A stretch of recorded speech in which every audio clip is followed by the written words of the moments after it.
Kami hari ini sesuai dengan, yang kita sampaikan pada konferensi pers mengenai APBN kita bulan lalu akan menyampaikan, perkembangan APBN. Yang akan kita sampaikan adalah sampai tanggal akhir Maret, tapi nanti untuk beberapa hal mungkin kita bisa update beberapa angka April meskipun ini belum selesai. Eee, saya mulai ya.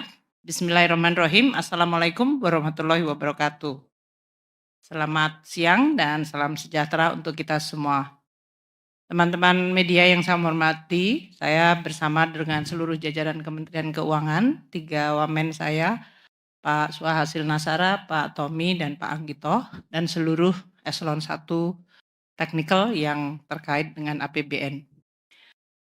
Hari ini kita akan menyampaikan perkembangan dari APBN kita, namun seperti juga mungkin teman-teman media mengikuti, saya baru tadi malam mendarat dan baru selesai dalam perjalanan di Amerika Serikat untuk bertemu dengan para investor di New York dan juga di Washington DC untuk Spring Meeting, IMF World Bank Spring Meeting dan G20 Meeting, serta berbagai pertemuan bilateral yang dilakukan dengan berbagai teman-teman Menteri Keuangan terkait maupun dengan berbagai multilateral development bank, dan kemudian saya di London untuk ketemu juga dengan para bondholder.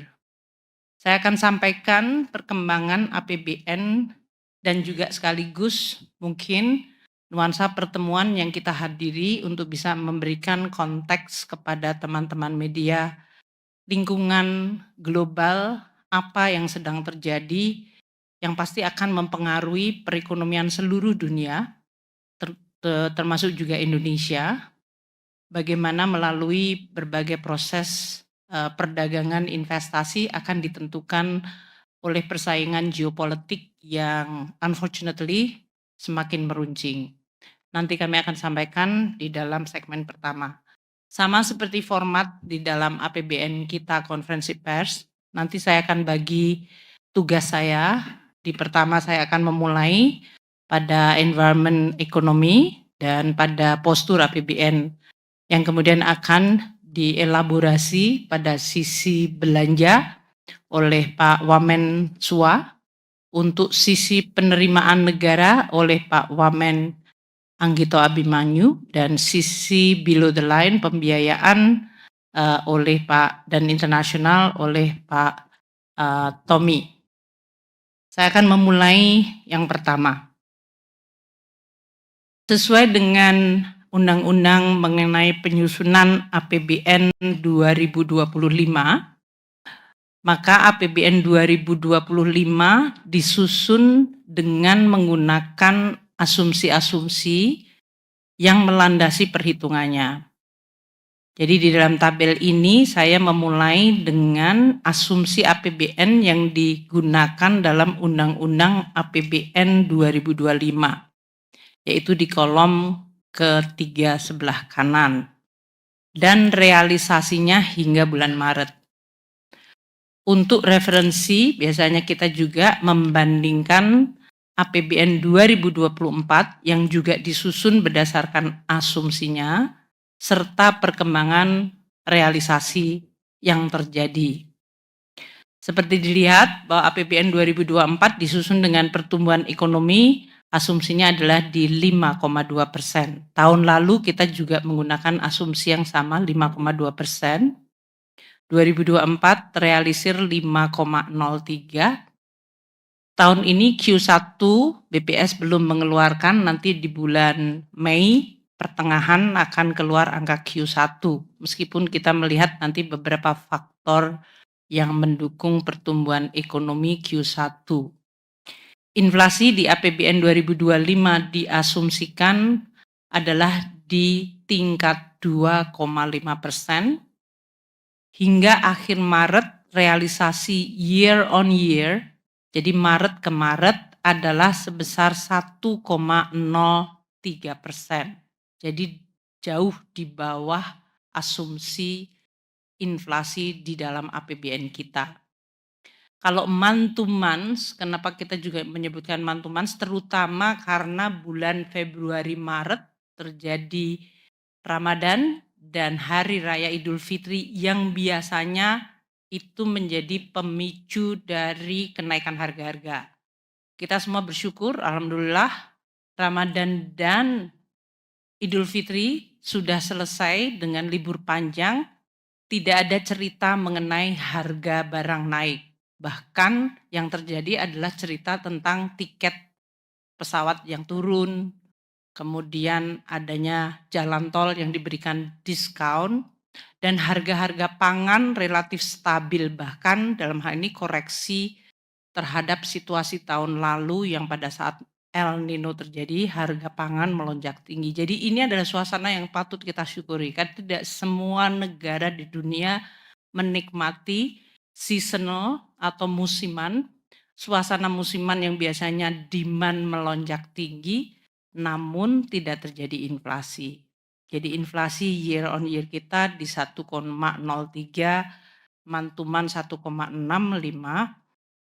dengan asumsi di APBN di 2,5. Tahun lalu inflasi di dalam APBN diasumsikan 2,8% dan pencapaian akhir tahunnya di 1,57. Ini juga di bawah asumsi. Ini salah satu yang membuat Indonesia itu berbeda dengan banyak negara di dunia yang masih struggle mengelola inflasi. Bahkan Amerika Serikat sekalipun sampai hari ini debate mengenai inflasi masih menjadi baik ekonomik maupun juga political debate yang cukup memanas. Untuk nilai tukar, APBN 2025 diasumsikan 16.000 per dolar hingga year to date, jadi Januari hingga akhir Maret, rata-rata nilai tukar kita di 16.443.000 rupiah per US dollar. 16.443 rupiah per US dollar. End of period, suasana akhir bulan Maret ada di 16.829 per dolar. Nilai tukar ini dibanding tahun lalu yang menggunakan asumsi 15.000, realisasinya di end of periodnya berarti akhir Desember di 16.162, year to date average sepanjang tahun di 15.847. Saya ingin menjelaskan sedikit mengenai nilai tukar. Suasana dunia global semenjak tahun 2024, yaitu pada saat Fed Fund Rate diharapkan turun tapi cukup tertahan oleh inflasi di Amerika Serikat yang masih relatif tinggi dan pasar labornya, pasar tenaga kerjanya masih cukup ketat, Fed Fund Rate menjadi lebih berhati-hati menurunkan suku bunganya. Dan ini menyebabkan capital flow ke Amerika atau dalam hal ini juga menyebabkan dolar indeks menjadi menguat.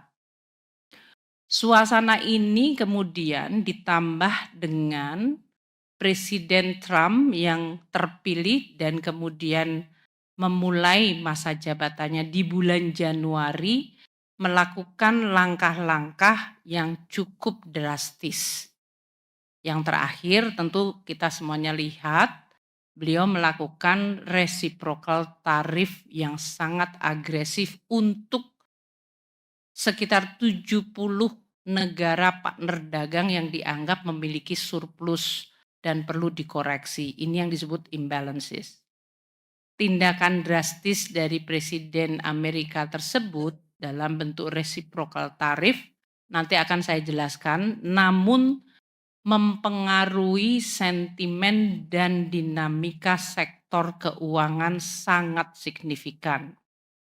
Ketidakpastian dan dinamika atau bahkan kita menggunakan gejolak dari pasar keuangan sangat besar terjadi di kuartal 1 tahun ini. Sama sebetulnya tahun lalu di bulan April, kalau masih ingat sih, kadang-kadang kita ingatannya sangat pendek karena terlalu banyak yang terjadi sejak April tahun lalu. Dan ini menyebabkan nilai tukar terhadap dolar di banyak negara kemudian mengalami penyesuaian. Untuk Indonesia juga tidak terkecuali, sehingga kita lihat movement atau pergerakan dari nilai tukar kita yang di 16.443 year to date dan 16.829 lebih juga mencerminkan dinamika global dan tidak selalu sama atau identik dengan kondisi fondasi atau fundamental Indonesia. Hal yang kedua yang terpengaruh dengan dinamika sektor keuangan adalah yield dari surat berharga negara.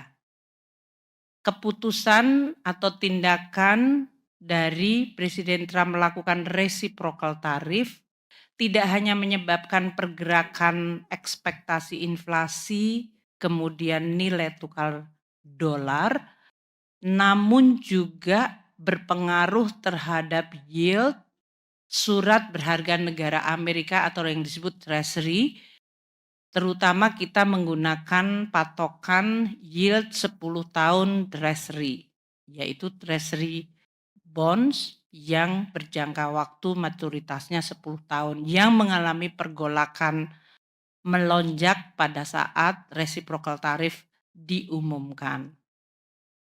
Ini juga pasti kemudian secara relatif mempengaruhi yield dari berbagai surat berharga negara dunia, baik itu korporasi maupun sovereign.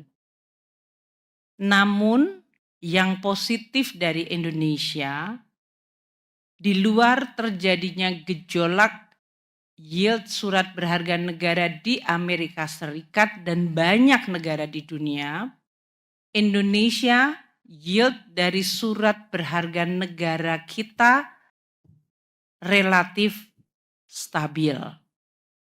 Ini sesuatu yang perlu kita pandang sebagai positif karena dia mencerminkan confidence, kepercayaan, dan ketenangan dari para investor pemegang surat berharga negara kita karena mereka percaya kepada perekonomian Indonesia akan terus dikelola dengan baik, pertumbuhan relatif tinggi, inflasi rendah, dan APBN-nya terjaga atau dijaga dengan baik.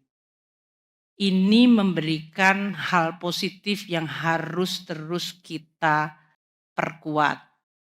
Karena dalam suasana ketidakpastian dan dinamika global, investor seluruh dunia mencari tempat yang dianggap pasti dan aman. Untuk saat ini Indonesia dengan pengelolaan ekonomi dan APBN serta makro yang stabil merupakan salah satu tempat yang dianggap menjadi tempat pilihan.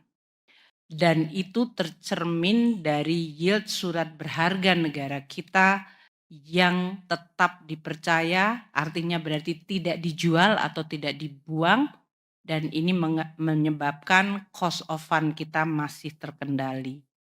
Jadi kalau kita lihat asumsi APBN 2025, yield-nya diasumsikan di 7,0, year to date di 6,98, end of period 6,98, slightly below assumption, sedikit di bawah asumsi.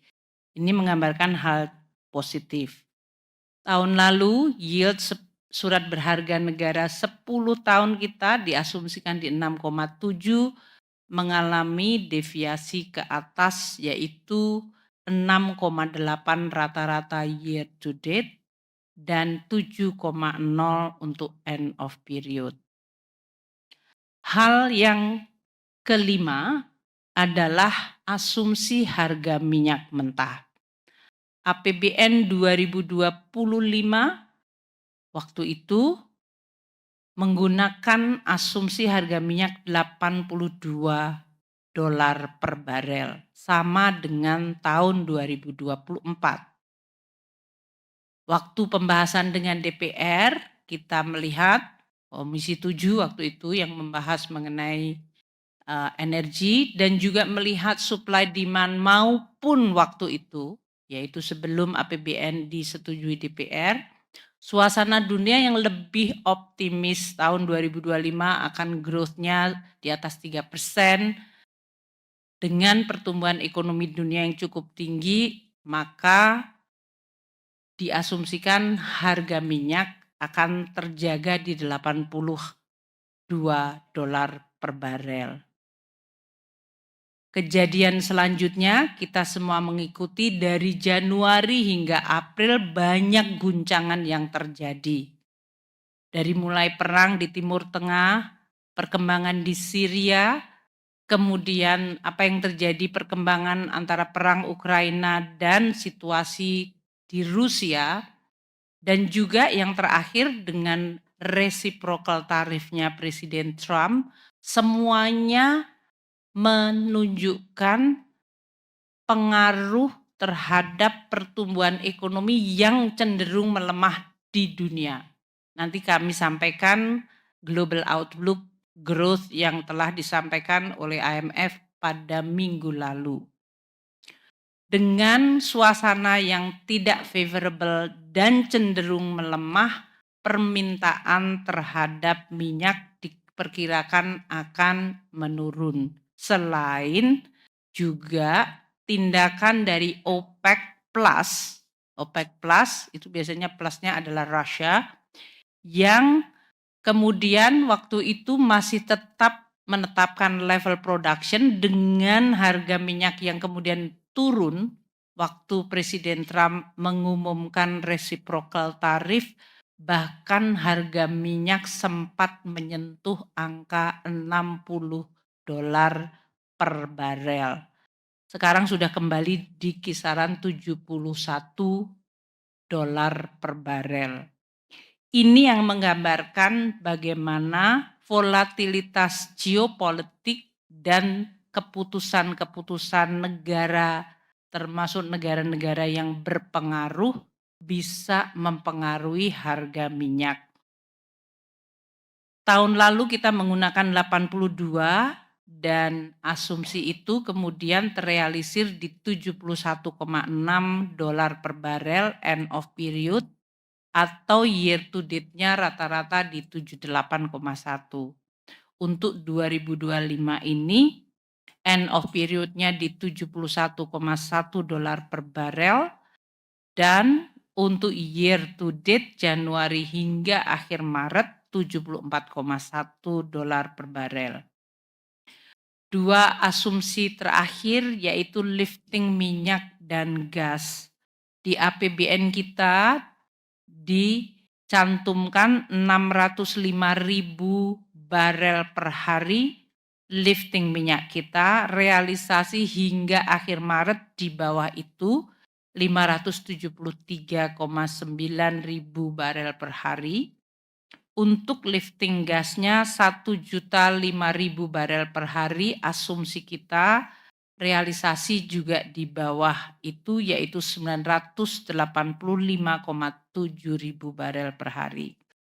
Kita lihat dibandingkan tahun lalu, realisasi ini mirip atau sangat dekat, tapi relatif cenderung lebih rendah lagi dibandingkan realisasi tahun lalu.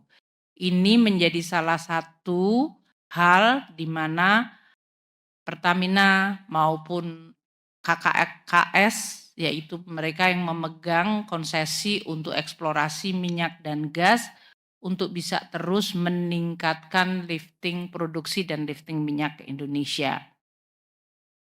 Dengan asumsi yang tadi telah saya sampaikan, maka postur APBN 2025 yang terjadi hingga akhir April Maret dapat kami sampaikan pada slide selanjutnya.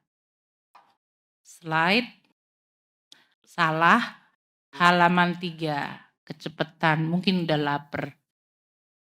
Mohon maaf. APBN 2025 kita lihat akhir Maret, ini sesuai Undang-Undang 62 2024, pendapatan negara kita mencapai 516,1 triliun rupiah. Itu artinya 17,2% dari target tahun ini, di mana penerimaan pajak 322,6 triliun rupiah atau 14,7% dari target. Kami membandingkan dengan Februari karena antara Februari achievement dengan Maret banyak terjadi hal-hal yang menarik dalam konotasi positif yang nanti akan disampaikan secara spesifik oleh baik penerimaan negara atau pendapatan negara oleh Pak Anggito dan dari sisi belanja negara oleh Pak Suwa. Banyak perkembangan yang cukup menonjol di bulan Maret dan ini nanti yang akan kita sampaikan sehingga kita sengaja meletakkan posisi akhir Februari untuk menunjukkan perkembangannya. Jadi kalau kita lihat pendapatan pajak tadi 322, untuk kepabeanan dan cukai akhir Maret 77,5 triliun atau 25,7% dari target. Sedangkan PNBP, penerimaan negara bukan pajak, mencapai 115,9 triliun atau 22,6% dari APBN yang diatur di Undang-Undang 62 2024. Kalau teman-teman wartawan media melihat posisi pendapatan negara di bulan Februari 316,9 triliun. Jadi dalam waktu 1 bulan Maret saja pendapatan negara mengalami kenaikan 200 triliun rupiah sendiri. Januari, Februari 316, itu berarti rata-rata mungkin di bawah 150-150-an. Untuk Maret saja terjadi kenaikan pendapatan negara 200 triliun sendiri. Ini terlihat di pajak 187 naik ke 322,6. Nanti disampaikan oleh Pak Anggito lebih detail. Kenaikan positif yang menggambarkan bahwa tren yang selama ini menimbulkan cukup perhatian dari media, dari pengamat, dari para investor mengenai penerimaan pajak kita yang mengalami tekanan di Januari Februari sudah mulai menunjukkan suatu pemulihan yang cukup meyakinkan. Jadi ini hal yang positif yang kita harapkan nanti akan kami laporkan pada bulan-bulan selanjutnya. Untuk sedikit merefresh karena yang di sini hadir adalah teman-teman media yang sudah meliput Kementerian Keuangan cukup lama. Tahun lalu waktu teman-teman wartawan duduk di sini bersama saya juga melaporkan penerimaan pajak kita juga kontraktif di semester 1. Jadi saya berharap teman-teman media mungkin masih ingat lagi berita yang ditulis tahun lalu. Supaya untuk memberikan perspektif agar tidak menimbulkan alarm yang salah atau berlebihan. Tapi kami tetap waspada. Untuk kepabeanan dan cukai, terlihat penerimaan cukup meningkat di 77,5 itu 25,7%. Jadi dalam satu kuartal sudah mengumpulkan 1/4 dari target APBN. Ini berarti cukup baik front loading revenue-nya. PNBP kita 115 melonjak dibandingkan tahun ini di bulan Februari yang 76,4. Ini juga kenaikan yang signifikan ya untuk 1 bulan. Persen terhadap APBN PNBP di 22,6. Jadi secara total pendapatan negara, saya ulang 516,1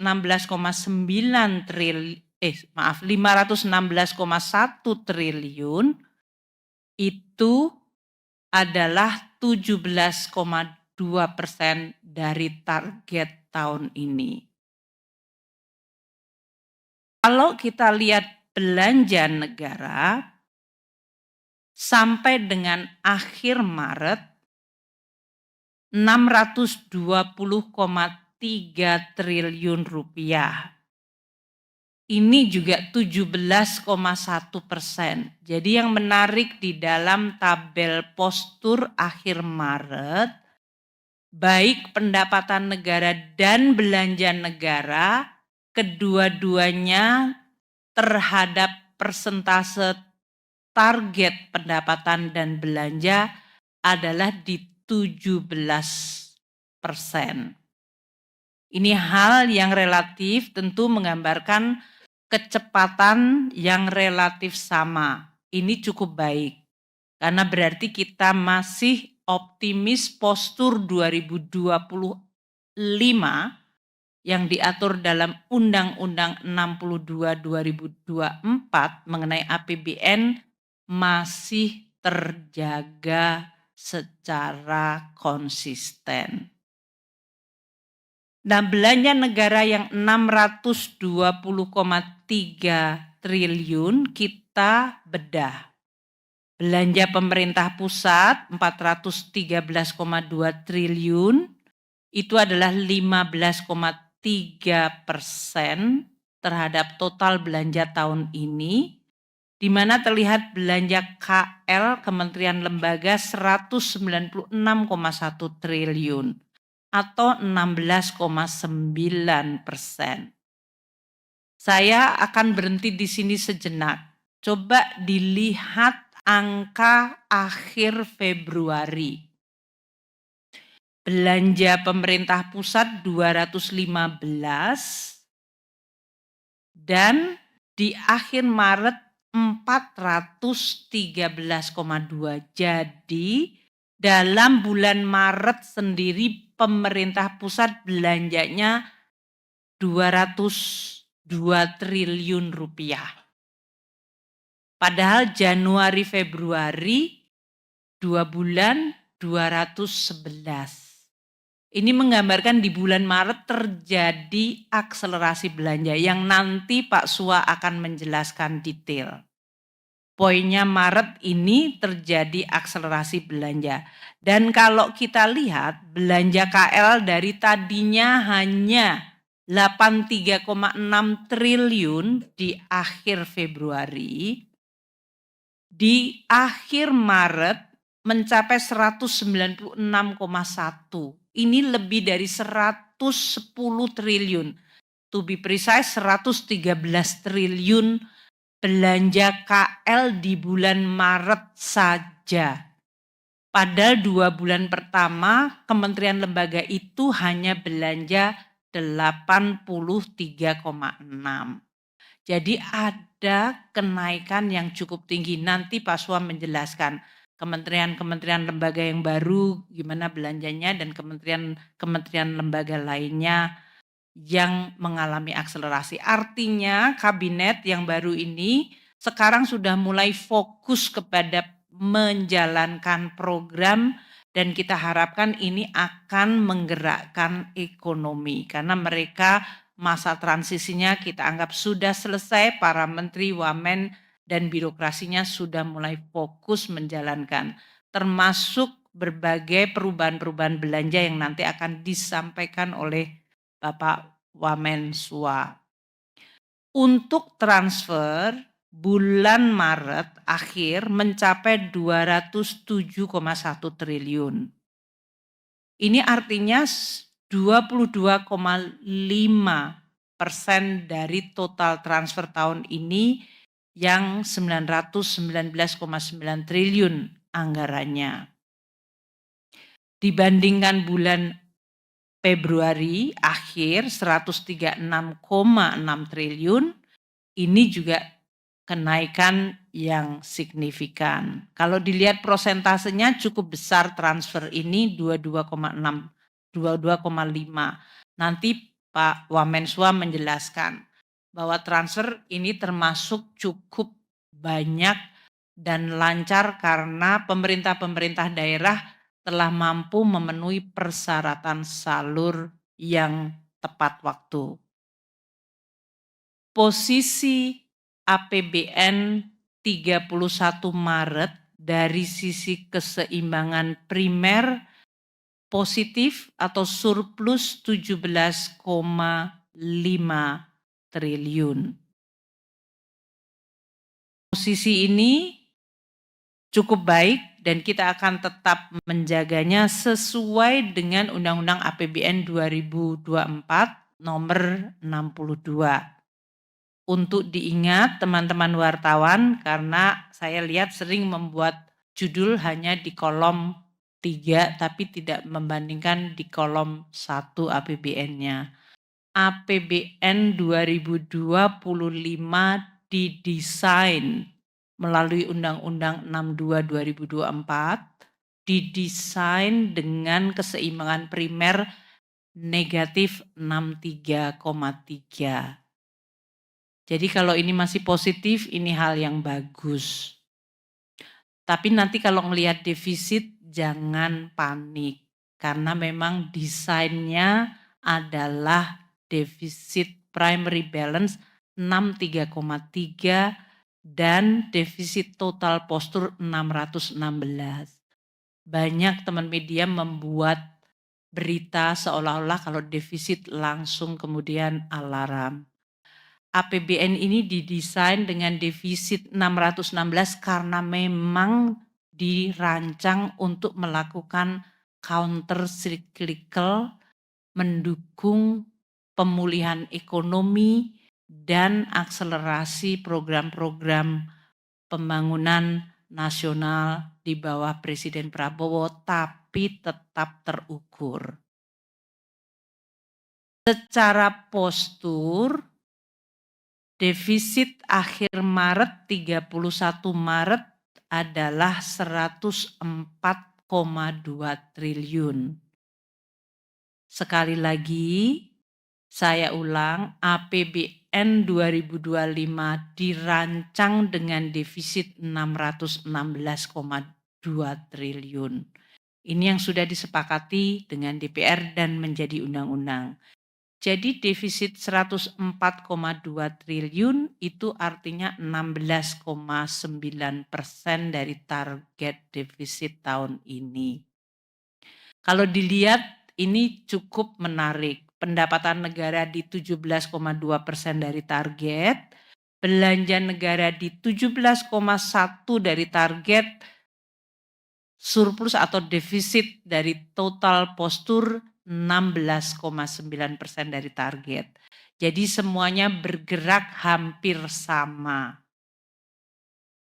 104,2 triliun defisit ini artinya 0,43% dari PDB. APBN kita didesain dengan defisit 616,2 triliun rupiah, itu artinya 2,53% dari PDB. Saya ulang sekali lagi supaya teman-teman media kalau bikin beritanya, saya berdoa dan saya berharap moga-moga lengkap. Yaitu defisit 0,43%, 104,2 bukan hal yang menimbulkan kekhawatiran. karena masih di dalam desain APBN awal. Nah, sampai dengan 31 Maret 2025, kita telah merealisasi pembiayaan 250 triliun. Ini kalau dibanding 220 terjadi kenaikan 30 triliun. Ada yang membuat berita 250 terhadap pembiayaan anggaran yang di dalam APBN ditulis 616,2 triliun rupiah. Artinya Pak Minto, mana ya Pak Minto? Ada di belakang, oh di sebelah kanan. Sudah merealisir 40,6. Ini juga biasanya menjadi sumber berita yang menarik karena sudah melakukan pembiayaan front loading 40,6. Memang kalau kita lihat tahun ke tahun kami melakukan cukup strategi front loading itu biasanya untuk mengantisipasi ketidakpastian. Tahun ini ketidakpastiannya even higher. Coba kita lihat ketidakpastian dari mulai kebijakan Presiden Trump yang menimbulkan kemudian jittery di market, menimbulkan ekspektasi inflasi di Amerika Serikat meningkat, menyebabkan Fed Fund Rate menjadi dalam posisi sulit di dalam keputusan untuk menurunkan suku bunga, sehingga suku bunga cenderung kemudian mengalami atau tertahan tinggi, dan hubungan Presiden Trump dengan Fed Fund Chair itu enggak terlalu baik yang terlihat di dalam media massa, dan ini menimbulkan tambahan resiko. Sehingga front loading kita anggap cukup baik. Itu yang saya ingin sampaikan mengenai postur APBN yang saya harap bisa memberikan pemahaman mengenai situasi APBN dan juga kenapa kita melaksanakan APBN dengan secara hati-hati.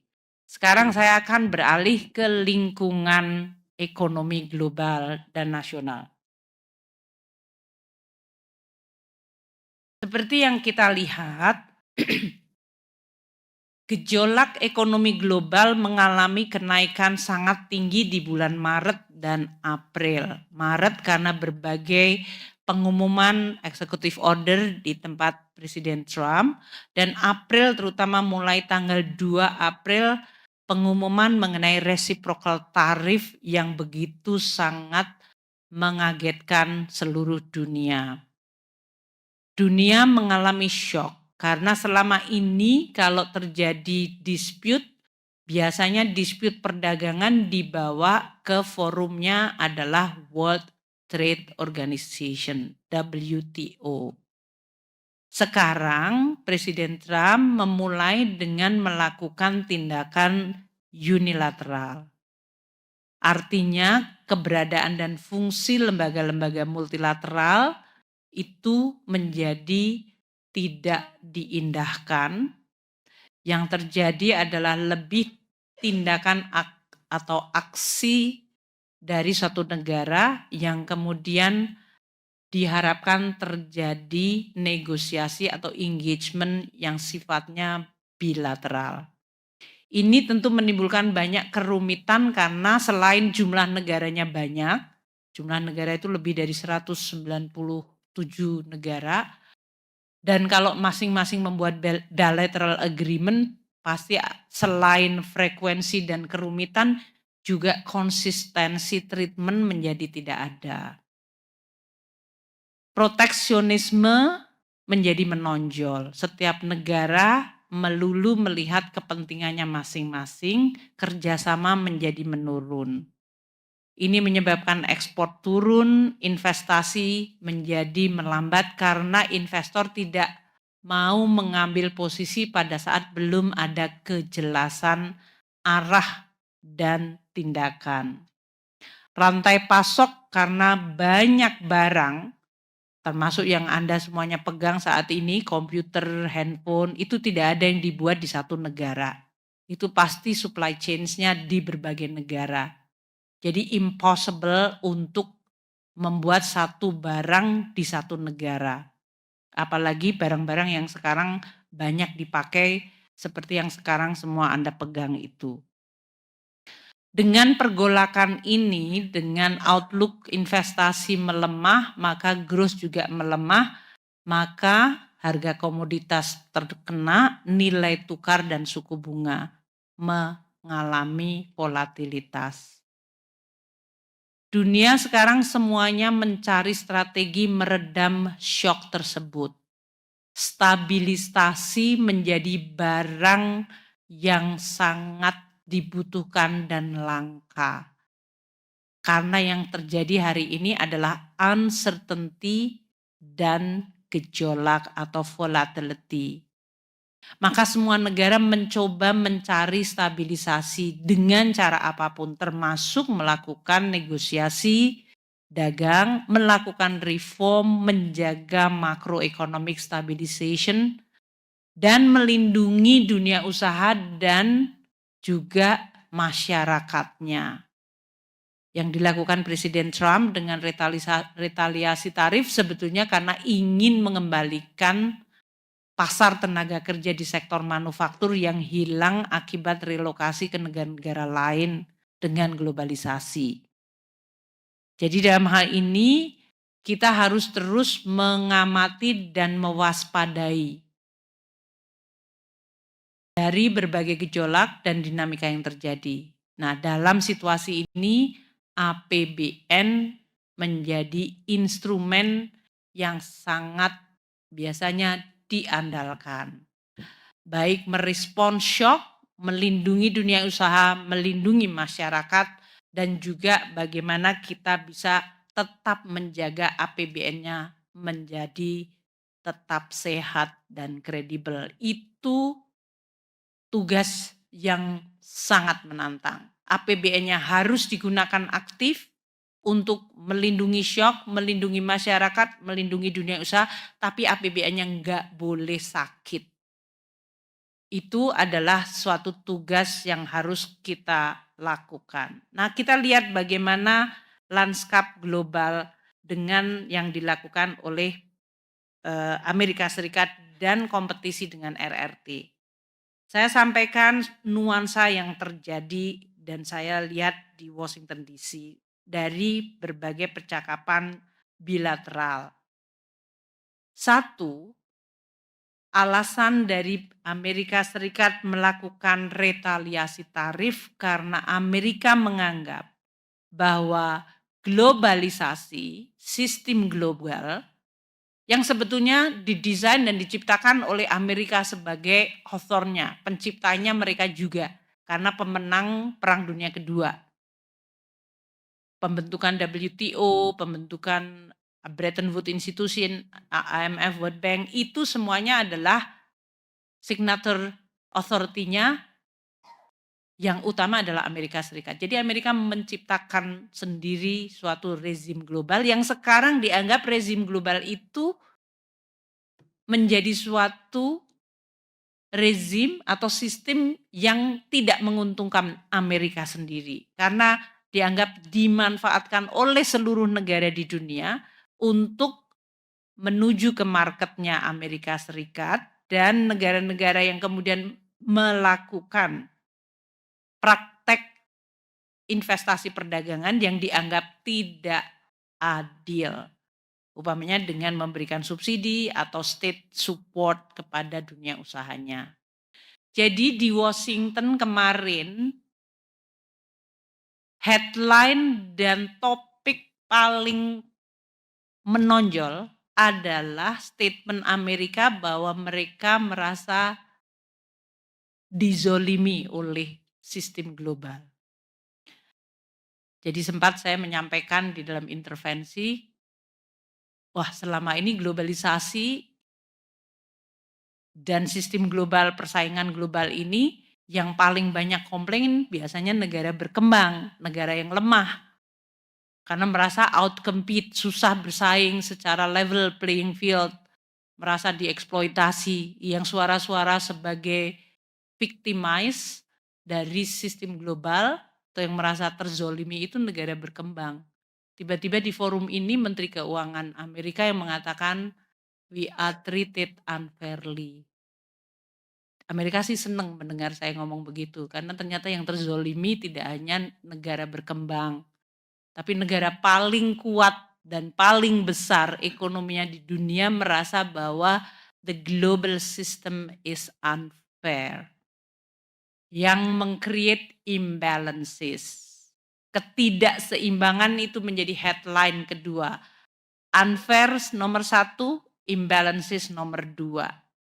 Dan oleh karena itu Amerika melakukan corrective action melalui retaliasi tarif, reciprocal tarif istilahnya. Reciprocal tarif yang kemudian kalau negara lain bales namanya retaliasi. Kebetulan satu-satunya negara yang bales adalah RRT. Yang lainnya engagement, negosiasi. Di dalam konteks ini saya ingin menyampaikan, di luar headline statement yang harus kita waspadai adalah the global order berubah atau mengalami guncangan sangat besar. Global order, order dunia. Kalau kita lihat, ini berarti kita sebagai negara besar di ASEAN dan di G20, Indonesia juga harus waspada dan repositioning. Karena dengan perubahan global order ini, Amerika mencoba mengoreksi imbalances melalui reciprocal tarif, dibalas oleh RRT sebagai negara ekonomi dengan size besar kedua di dunia. Jadi size nomor 1 dan nomor 2 saling mengalami persaingan atau peperangan global melalui perdagangan. Dampaknya akan mengalami reverberasi, tidak hanya dampak langsung, namun dampak yang lebih fundamental adalah sistem global akan mengalami perubahan. Dan belum tahu arahnya akan seperti apa. Sampai hari ini adalah unilateralism dan bilateral. Bahkan group negotiation pun tidak atau belum disetujui untuk dilakukan. Nah, situasi yang sangat unsettling ini menyebabkan seperti tadi saya sebutkan volatilitas global, munculnya kemudian capital yang flowing ke safe haven aset termasuk pembelian emas. Suku bunga cenderung tertahan tinggi karena dengan disruption supply chains dan tarif, maka inflasi kemungkinan terjadi akan tinggi. Kombinasi dari lemahnya ekonomi dan inflasi tinggi itu namanya stagflasi. Itu terjadi di tahun 70-an dan itu tidak cukup baik dari sisi dampaknya ke negara-negara, terutama negara-negara emerging. Inilah proses yang harus kita teliti dan waspadai terus. Di spring meeting, situasi difokuskan pada pernyataan dan kemudian what next, what is next for all of us. Kalau sesudah kita mengatakan globalisasi tidak fair, imbalances menyebabkan adanya konsekuensi di dalam setiap negara, pertanyaannya adalah bagaimana mengoreksi untuk menciptakan keseimbangan baru.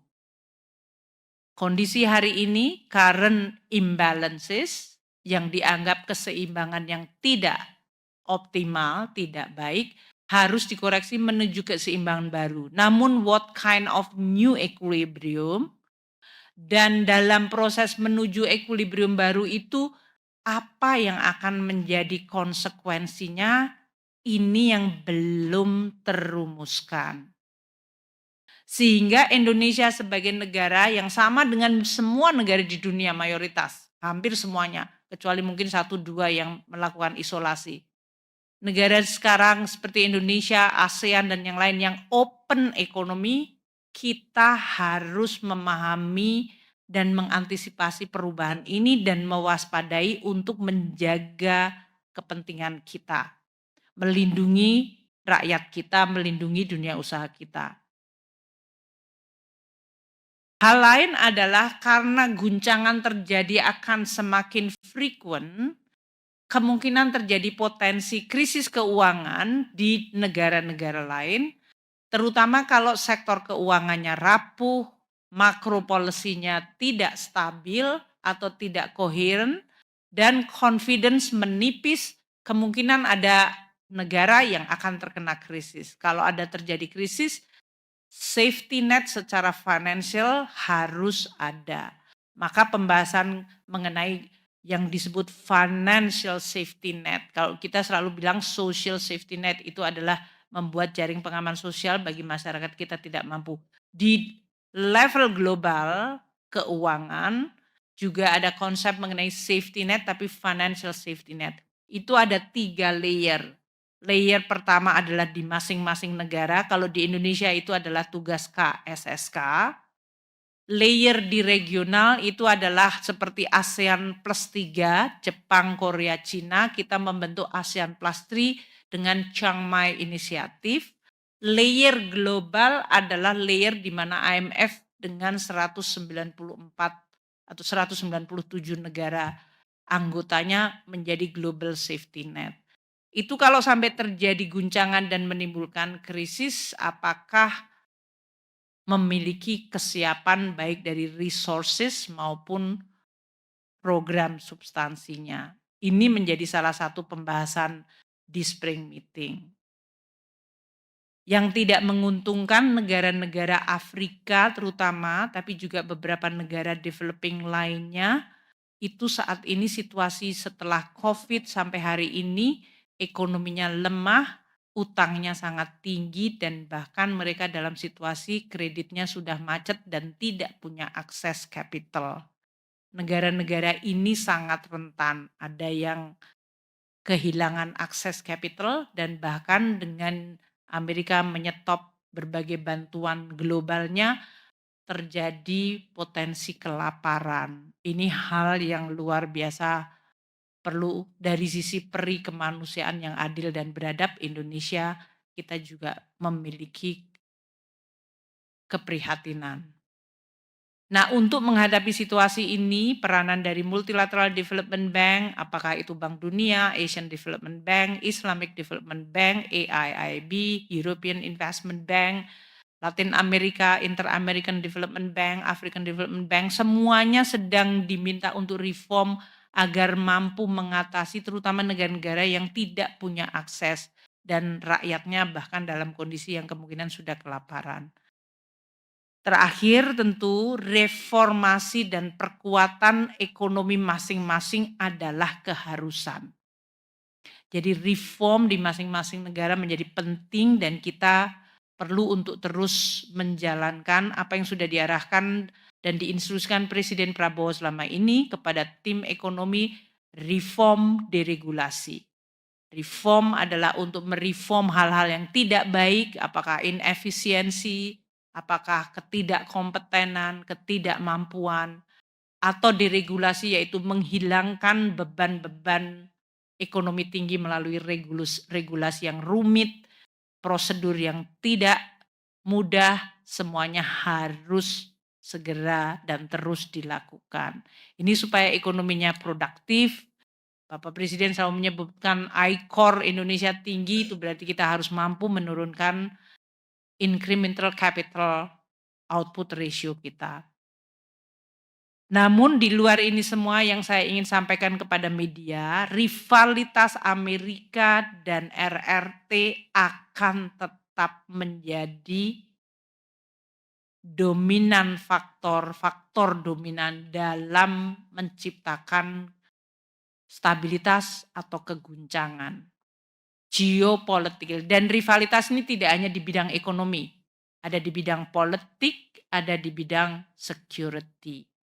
Jadi kita tidak bisa lagi juga memisahkan ekonomi dari geopolitik dan security yang akan mewarnai bagaimana arah dunia ke depan.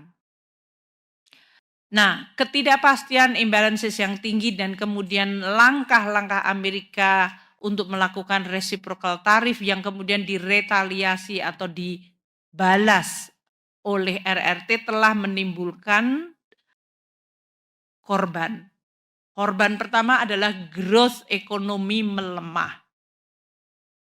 Kita lihat di sini, IMF sudah mengeluarkan koreksinya cukup dalam.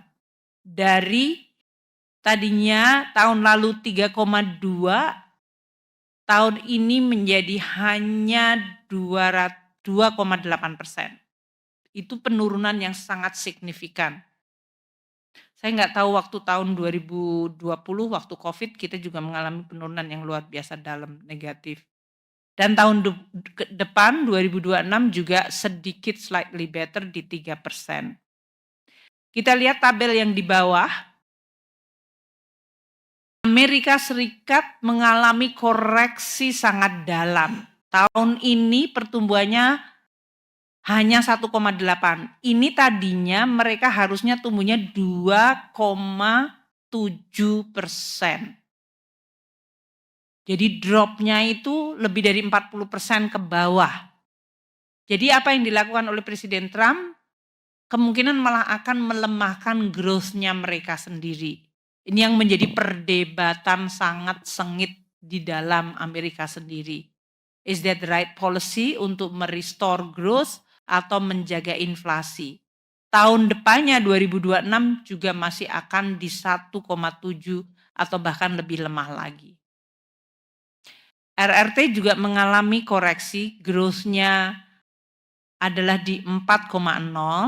Sayangnya nanti mungkin saya minta Pak Febrio untuk naruh forecast sebelumnya, walaupun ini ditaruhnya di kolom 34. Biasanya lebih mudah membandingkan dengan sebelumnya dengan yang sekarang. Tadinya Cina diperkirakan tumbuh 4,6, sekarang hanya 4%, artinya turun 0,6%. Tahun depan juga hanya 4%. Kita semua tahu Presiden Xi Jinping menginginkan pertumbuhan ekonominya di 5 sampai 5,5. Eropa dalam hal ini juga turun 0,2% menjadi 0,8, tadinya tumbuhnya 1% tahun ini. Jepang turun 0,2%, tadinya 0,8% menjadi 0,6. India tadinya 6,5 menjadi 6,2 atau turun 0,3. Indonesia tadinya 5,1% menjadi 4,7. Artinya IMF melihat konsekuensi risiko dari perubahan goncangan global ke Indonesia adalah growth kita bisa tertekan 0,4% menjadi hanya 4,7 tahun ini. Itu IMF prediction. Kalau kita lihat koreksi di Indonesia relatif lebih kecil, meskipun itu tidak berarti tidak terkoreksi. Kita perlu untuk bekerja keras agar prediksi risiko ini tidak terjadi. Harus ada compensating factor agar kita mampu memitigasi dampak negatif dari lingkungan global yang tidak bisa kita kontrol sepenuhnya. Retaliasi tarif dari Amerika Serikat dilakukan kepada banyak negara. Ini adalah negara-negara utama, yaitu yang kita sebut dari sini adalah G20 dan ASEAN saja. Dan kita lihat kalau teman-teman memasukkan Afrika lebih kasihan lagi. Afrika itu ada kayak Lesotho yang sangat kecil tapi kena tarif resiprokal yang sangat tinggi. Kita lihat di sini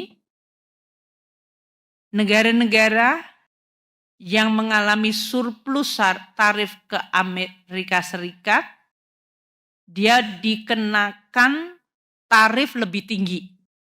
Jadi makin tinggi surplusnya makin tinggi. Jadi dia tidak peduli negaranya kaya atau miskin, kuat atau lemah. Kambodia dalam hal ini yang menjadi salah satu tempat realokasi pabrik-pabrik Amerika ke Kambodia dan Vietnam, makanya kita lihat di sini kenapa Kambodia dan Vietnam adalah dua negara yang tarifnya di atas 40%, 49 dan 46.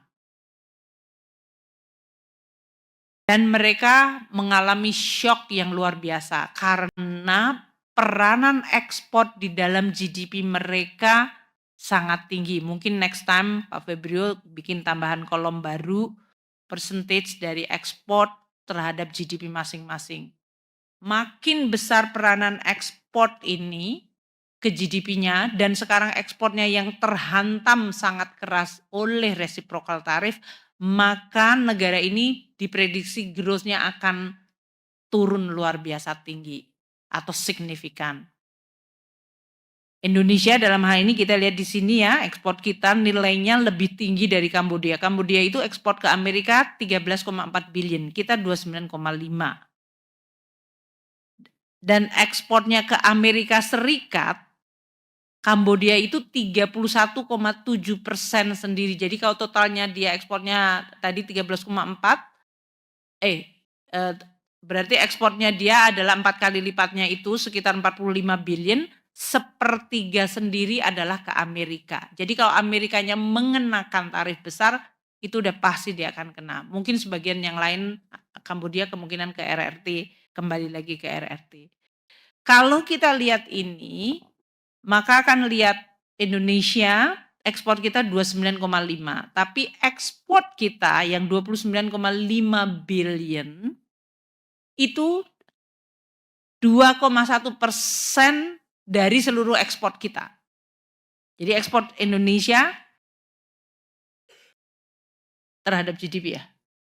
Terhadap 2,1% terhadap GDP yang ke Amerika, kan gitu kan? Jadi 29,5% itu adalah 2,1% dari GDP kita yang merupakan ekspor ke Amerika Serikat. Sehingga meskipun kita terkena tarifnya 32%, itu kalau terhadap total kue GDP kita yang terkena adalah 2,1%. Yaitu yang tadi 29,5. Negara-negara lain seperti Kambodia dan Vietnam itu sekitar 30% dari GDP-nya akan kena dampak signifikan dari tarif yang diterapkan oleh Amerika kepada negara tersebut. Kita lihat di yang lain, Meksiko yang di bawah nih, yang paling besar ya. Ini memang yang terkena itu. Jadi yang top 3-nya itu adalah Meksiko, Vietnam, Kambodia. Itu juga 27,5% dari GDP-nya tergantung dari ekspornya dia ke Amerika Serikat. Kalau Indonesia 2,1%. Kambodia 31,7%, Vietnam 29,9%. Jadi kalau kita lihat dalam hal ini, dampak dari reciprocal tarifnya Presiden Trump ke negara-negara akan berbeda-beda. Dan ini akan mempengaruhi Malaysia, tetangga kita 12,7%, di atas 10%, bahkan 12%, itu cukup signifikan. Atau Kanada dalam hal ini yang juga terkena cukup tinggi 18,8%. Tapi meskipun Indonesia ekspor ke Amerika hanya 2,1%, itu tidak berarti kita kemudian tidak waspada. Ada beberapa komoditas yang akan terpengaruh.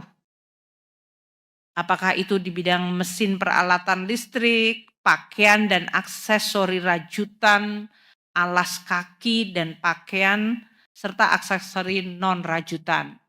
Mungkin teman-teman di sini tahu Barbie ya. Barbie bukan film, Barbie boneka.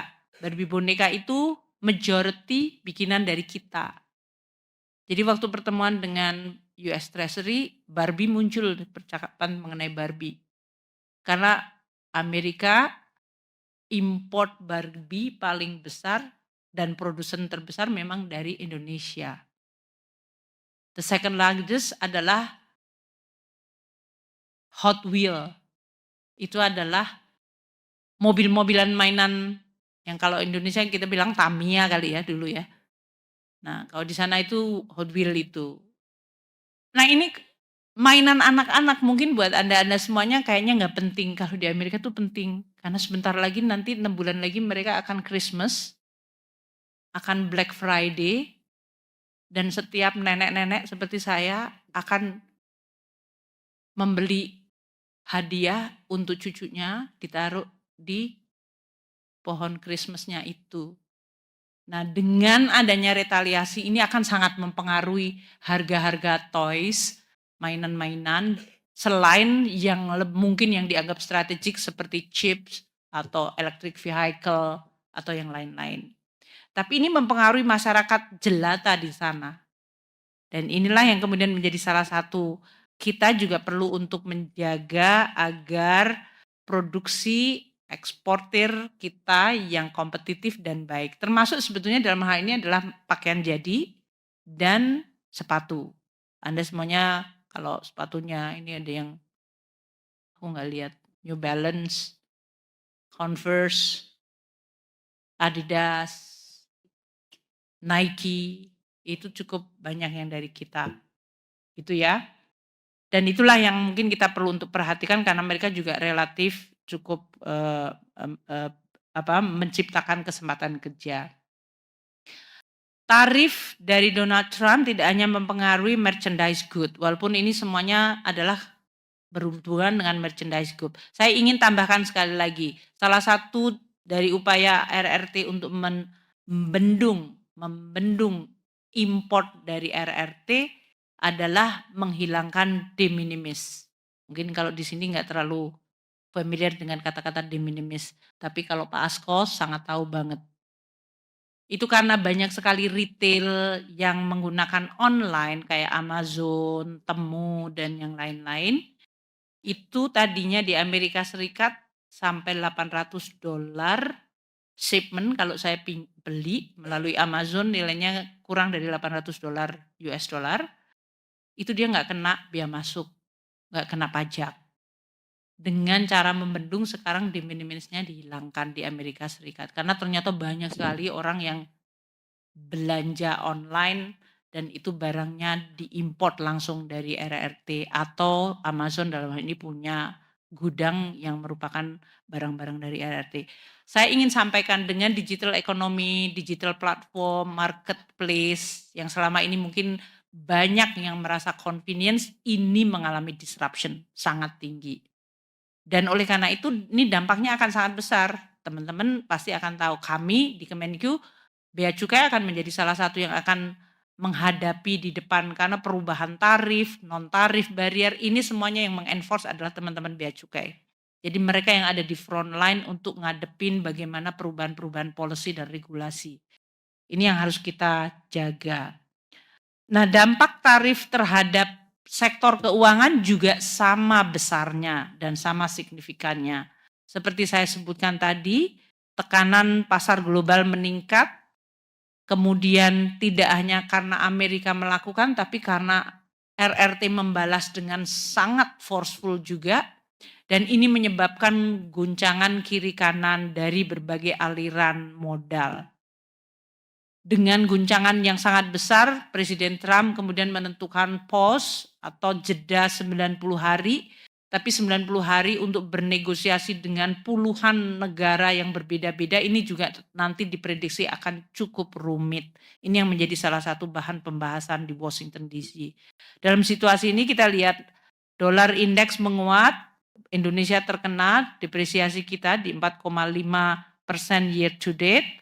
Stock price kita dalam hal ini mengalami koreksi di sekitar 5% dibandingkan banyak negara. Kita juga bisa lihat di sini ada yang negatif, ada yang bisa positif. Government bond kita juga sedikit mengalami koreksi 8 basis point dibandingkan negara-negara lain yang lebih dalam koreksinya, kita masih relatif baik. Safe haven ini adalah sekarang Euro dan Jepang.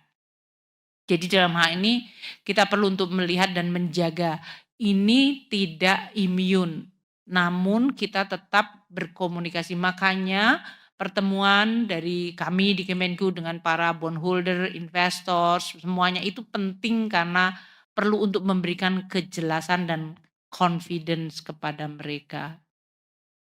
Dengan tarif tadi, dengan harga kemudian barang-barang yang cenderung naik karena adanya tambahan beban tarif, inflasi diperkirakan akan tetap tertahan di Amerika. Ini yang menyebabkan the Federal Reserve menjadi posisinya awkward, sulit mungkin kalau bisa dikatakan.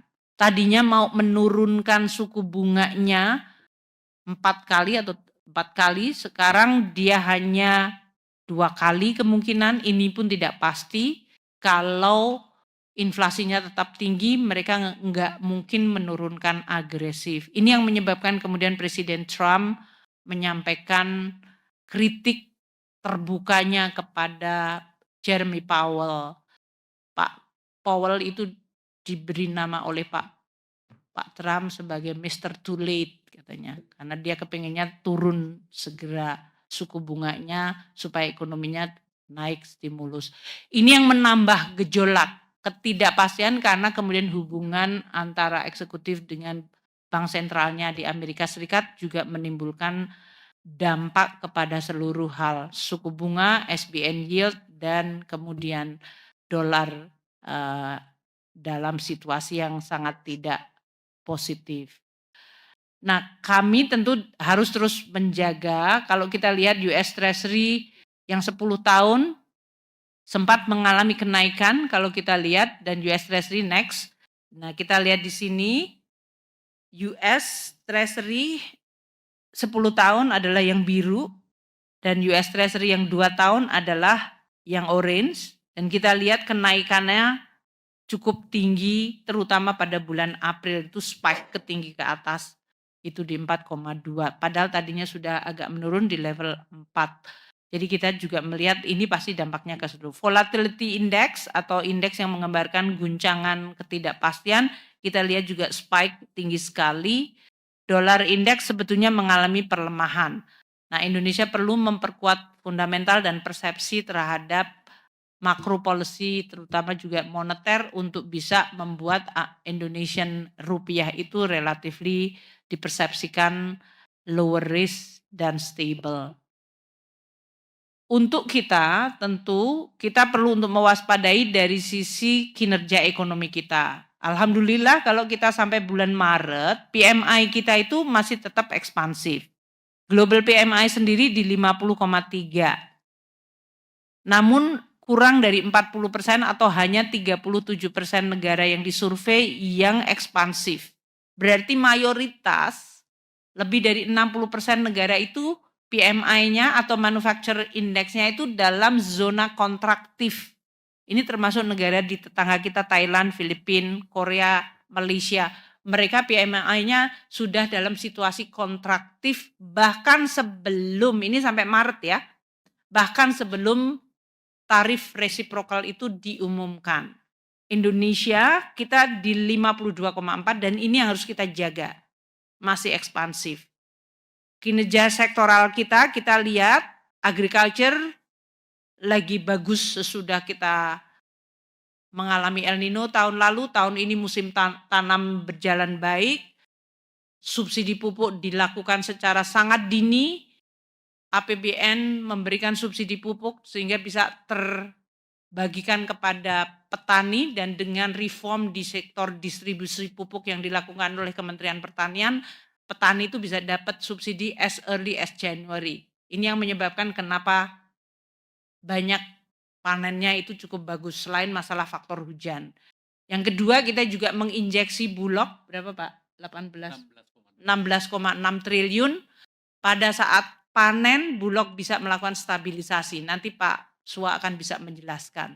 Jadi waktu nanamnya pas, hujannya pas, pupuknya pas, waktu panennya distabilkan harganya sesuai instruksi Bapak Presiden 6.500, itu menyebabkan Indonesia posisi dari agriculture-nya sangat baik, 32,8%. Itu prestasi dalam situasi dunia goncang. Kalau pangan tenang itu adalah modal yang kuat. Manufaktur sektor kita masih tumbuh 9%. Dalam situasi yang guncangan ini adalah sesuatu yang harus kita jaga. Bulan lalu lebih tinggi lagi, kan PMI kita juga agak turun sekarang dibandingkan bulan lalu yang sebetulnya 53 kalau nggak salah, di atas 53. Tapi ini masih positif di 9% walaupun kita waspada karena trennya agak menurun. Yang masih negatif adalah mining sektor, negatif 26, tapi kita lihat trennya sudah naik. Kita berharap ini akan memperbaiki tren. Sedangkan untuk import kita lihat import capital good kita melonjak tinggi 27%. Ini saya harap pasti nanti akan memberikan dampak pada sektor produktif. Karena yang kita import adalah manufacturing good. Sedangkan consumer good itu negatif kontraksi. Dan raw material di 2%. Oh, aku sudah harus berangkat ya. Ya. Oke. Saya harus pergi, jadi nanti diteruskan oleh Pak Wamen. Nah, Ibu Bapak sekalian, saya cepat saja, tekanan harga terhadap komoditas masih dirasakan. Kita lihat untuk harga-harga komoditas ini nanti masih mempengaruhi PNBP kita dan penerimaan pajak. Harga minyak menurun, month to month-nya 9%, year to date-nya 10%. Coal kita masih month to month-nya turun 2,9%, year to date-nya 25%. Ini pengaruhnya nanti ke pendapatan negara. Harga CPO kita month to month-nya turun 10%, year to date-nya 13%. Komoditas mineral seperti copper month to month-nya 4%, 4,3, year to date-nya positif 6,9. Harga beras ini kalau turun kita agak senang meskipun harga di petani tadi tetap terjaga 6.500. Jadi harga beras di konsumen bagus, di petani juga bagus. Itu yang selalu kita harapkan. Karena konsumennya tetap dapat beras yang affordable, petani tetap bisa menjaga kesejahteraannya. Nikel juga mengalami penurunan 5,1% dan year to date 1,4. Inflasi saya rasa nggak perlu saya ulang karena ini udah bulan lalu juga sama. Indonesia beruntung menjaga inflasi yang rendah, yaitu tadi saya sebutkan IHK-nya di 1,03. Namun banyak yang mengatakan, oh ini berarti ekonominya lemah. Saya sampaikan sekali lagi, yang hijau itu adalah core inflation. Core inflation itu identik demand driven inflation. Jadi kalau demand driven inflation-nya masih tumbuh 2,48, ini berarti ada demand-nya. Jadi tidak berarti demand-nya weak. Tapi karena supply side-nya kita perbaiki dengan logistik, dengan panen yang baik, dengan berbagai supply side insentif kita, maka kita juga mendapatkan headline inflation-nya rendah. Kalau yang kuning seperti yang saya jelaskan bulan lalu, ini adalah administered price karena kita berikan 2 bulan diskon listrik, mengurangi harga tiket waktu terjadi lebaran, itu sangat membantu luar biasa. Indonesia dari sisi inflasi itu menjadi salah satu yang di-envy atau diirikan oleh banyak negara yang menanyakan kok Indonesia bisa relatif rendah pada saat negara lain masih tinggi. Dan pertumbuhan ekonomi kita juga menurunkan pengangguran dan kemiskinan, ini juga sudah saya sampaikan. Jadi tidak hanya level of growth tapi juga welfare atau kesejahteraan masyarakat, tingkat pengangguran kita di 4,9. Kita berharap akan makin menurun dengan banyaknya kesempatan kerja yang tercipta dengan program-program pemerintah maupun investment. Kemiskinan kita juga terus menurun. Jadi in short saya akan sampaikan pertumbuhan ekonomi kita masih relatively decent di 5,02. Tadi walaupun ada risiko, growth di sektor permintaan, di sisi permintaan konsumsi masih di 4,94 dibandingkan tahun lalu sebetulnya lebih kuat. Investment di 4,61 tahun lalu juga lebih kuat di tahun 2023 maksudnya. Konsumsi pemerintah juga bagus. Ini adalah growth di 2024. Kita berharap momentum ini kita jaga dengan berbagai macam yang terjadi saat ini, yaitu ketidakpastian global. Dari sisi produksi juga kita lihat nanti pertanian yang tahun lalu hanya 0,7 kita harap akan meningkat, itu sebagai salah satu hal yang positif. Karena pertanian itu masih memberikan kontribusi 12,6% dari GDP kita. Pertumbuhan ekonomi kita perkirakan masih akan relatif baik dibandingkan negara lain. Kalau kita lihat di sini, kita itu ada di pojok kiri adalah termasuk yang kelompok tinggi growth-nya.